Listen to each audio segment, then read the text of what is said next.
knows for that couple second disable, because he's really right now he's not able to tar them up with as you eloquently put, with his jizz, and I just don't see it happening. Medusa has gotten on the high ground now, and kind of, she go big or go home, and she decided to go halfway, so they didn't really make any progress right there. We do have a pretty sizable amount of Venomancer wards right there. That's kind of like Rasta's ult, or trying to be Rasta's ult, but not quite as compact. Still though, pretty artistic display, but yeah. Scourge has to make a decision sooner or later. As we see Nevermore goes down, they are gonna have to defend the mid and bot lane sooner or later. The Sentinel team could tank here all day long. They could just, wait. But right now we do see the Aegis already lost from all of that residual damage, nuking that Shadow Fiend whenever he pops up. Mystic Snake, Spawn spiraling, power shot, like that Shadow Fiend has to go back and heal again. He does picked up a plate mail going for the AC, but look at the mid lane, it's just getting so pushed at this point, and I think this is the sign of defeat for Deity. Glyph is finally popped, but again they need a magical team fight. They need Instance to make a mistake. There you go, blinks in, maybe waiting for that side. Oh no, didn't wait for it. Now we gotta see Global Silence killing the Enigma. Enigma is gonna go down here. Shadow Fiend ults gets cancelled time and time after again by some mini stuns. And I think this is the game. Dusa still standing strong in the middle of everything, losing rapidly HP, but I think that's it. That is going to be the game. Oh. Wow, good try that. They almost actually got down the Medusa, but Medusa is just hardly alive. And actually the tower goes, the throne goes down in the process. That was a fairly good game, though. That was pretty impressive gameplay there, and we did see that Frosty Hands Lich was able to get the ultimate off and do some serious damage to Nevermore, helping take him out in that final team battle. So I have to say I was pretty impressed with Deity. I thought that the game was more out of reach than, just look at the healths right now of the healths of Nirvana, and these team battles up until the very bitter end were fairly close. So Deity definitely held their own. They had some mistakes in some team battles early, but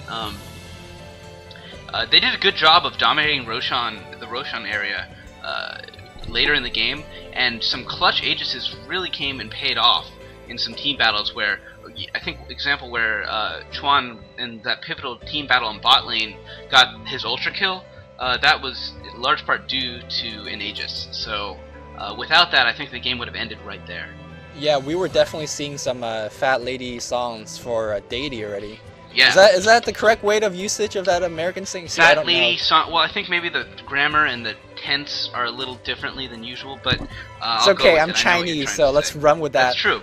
Yeah, but I mean, Deity played extremely strong. Like, we were both saying that, they're just gonna take it lying down and they're gonna be done in like 10 minutes. Dusa is gonna roll them over, but Dusa, despite having her intense gear and even forced to sell that wicked magic stick, or is it wand? Magic stick.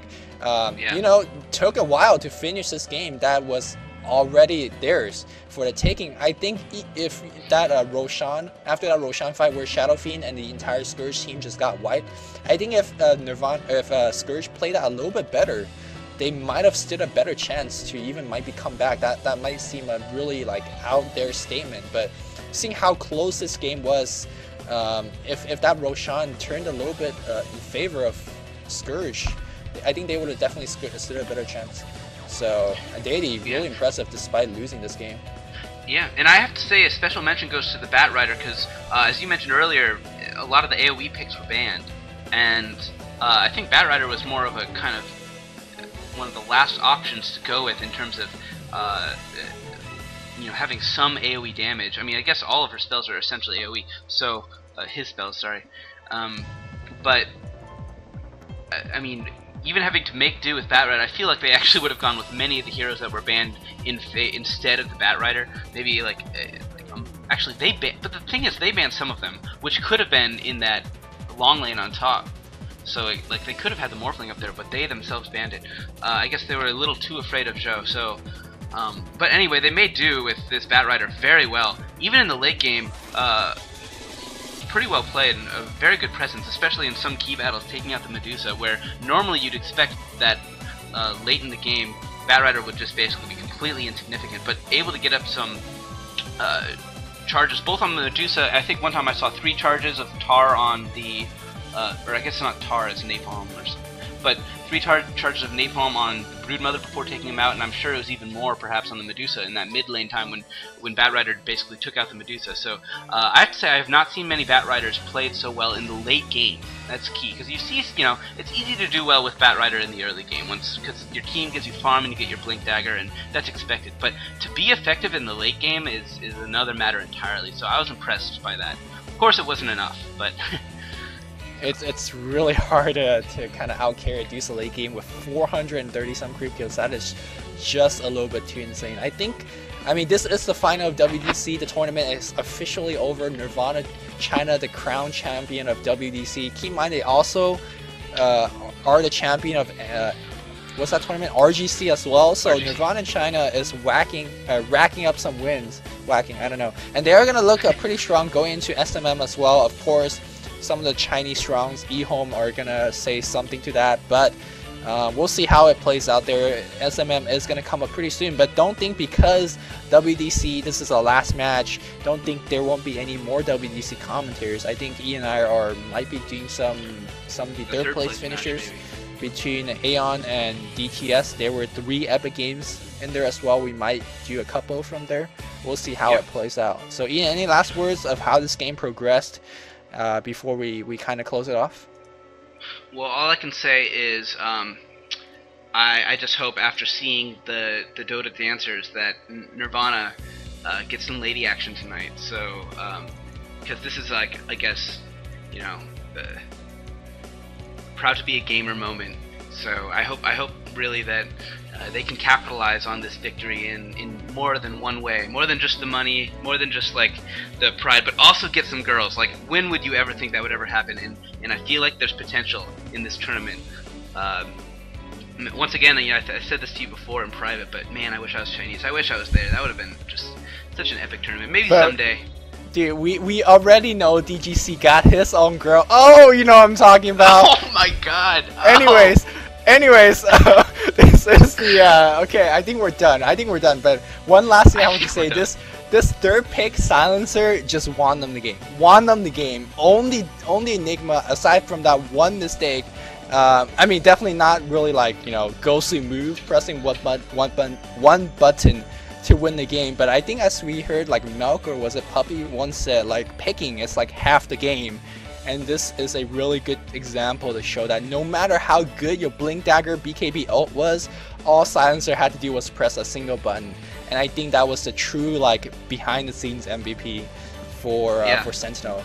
Definitely. I agree. Similar to Earthshaker in that those are 2 support heroes where it's not so much, well, actually I'm not going to say Earthshaker. Earthshaker's skills do sometimes take a bit more skill than just hitting E for Silencer, but positioning is almost everything.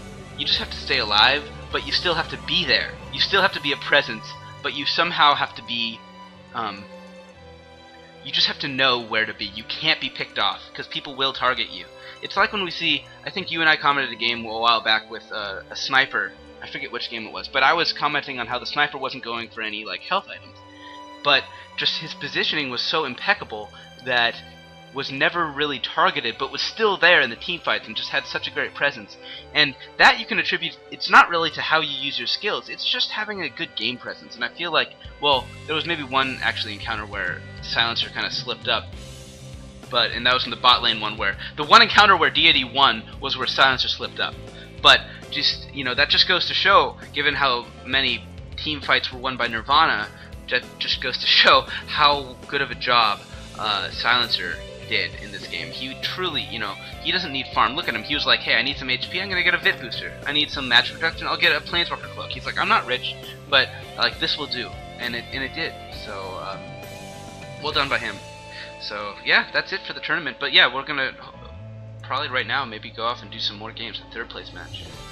Alright, I think this is it. I hope you guys enjoyed the tournament, and our commentaries as well. We're definitely going to do more, and I hope you guys will come back for those commentaries. For Ian, James, Barnett, and Luminous, this is us signing off. GG. Yeah, peace out. See you guys at SMM.